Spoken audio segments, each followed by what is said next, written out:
Hey everyone, it's Jason with Parallel Reality here, and I figured I'd give some of my thoughts about why I'm really not interested in seeing Avatar: The Way of Water, or Avatar 2, if you will. First is just my experience with the first one. I thought the first one was fine, but I remember a half an hour into the movie, I was watching it on our local IMAX screen. I went with my roommate, and a half an hour into the movie, I turned and looked at my roommate and I said, dude, this is Dances with Wolves. It's the same plot. And he just kind of turned really slowly to look at me with a smirk on his face, like just the sudden realization of like, holy crap, it actually is Dances with Wolves. And I read, I think the next day, I purposely searched out an article or interviews with James Cameron, and he said specifically that, yes, in fact, Avatar basically was Dances with Wolves in space. And so it was like, so from a plot point, the movie wasn't original. Of course, everyone I think that has seen that movie has said that the effects are absolutely fantastic, and they are. And James Cameron has, seems like he has this ability to just wait out technology in Hollywood to make sure like the effects catch up to the ideas in his head. He did that for Terminator 2. I mean, you can even go back to The Abyss, which is the movie he did or directed before Terminator 2. And then even going so far as, obviously Avatar and now Avatar 2, because I think I read about this one that the underwater scenes in the movie is the first time they've ever done underwater motion capture in a film. So, again, he tends to wait those things out, which is why he's only directed 9 movies in a 40-year career. So, and I mean, only since Titanic in 1997, there's only been, including Titanic, I should say, since 1997, there's only been 3 movies that he's directed, and so that's 3 movies in the last 25 years, and that's the 2 Avatar movies and Titanic.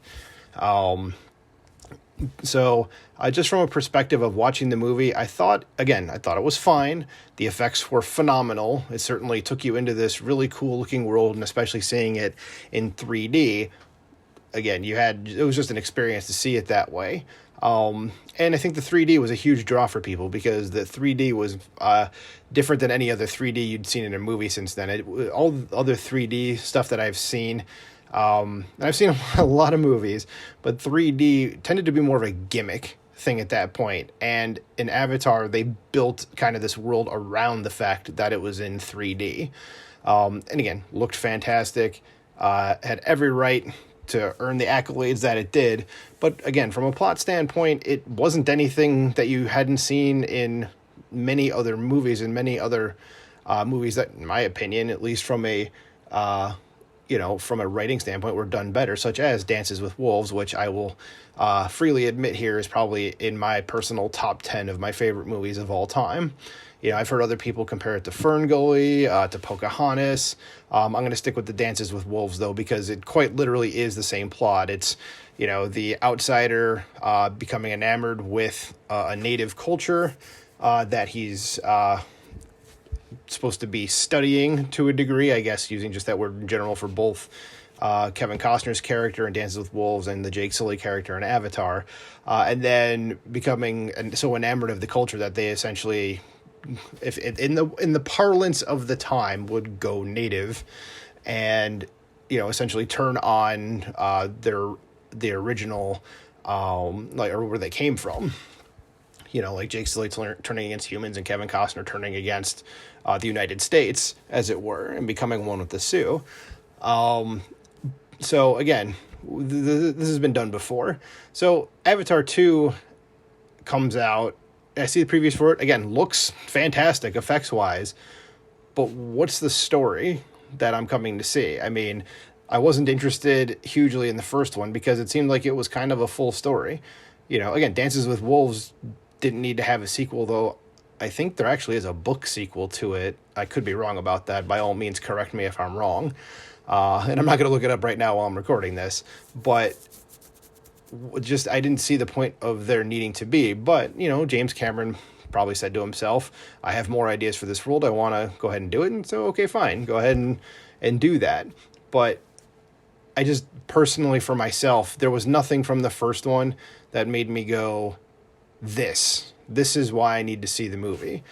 For just speaking simply about James Cameron movies, Terminator movies, and make another Terminator movie, you're invested in it because, you want to see what happens to John Connor, and what type of Terminator is Arnold going to be punching today, stuff like that. Even for the Aliens movie, you want to see, how is Ripley gonna, what's gonna happen this time. But in Avatar, again, there just didn't seem to be any sort of reason to continue that.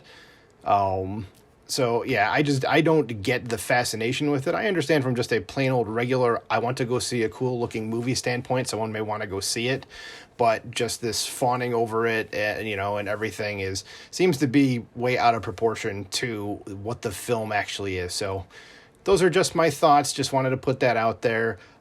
Please like, share, and subscribe. Leave a comment below, and I will talk to you later. Thanks.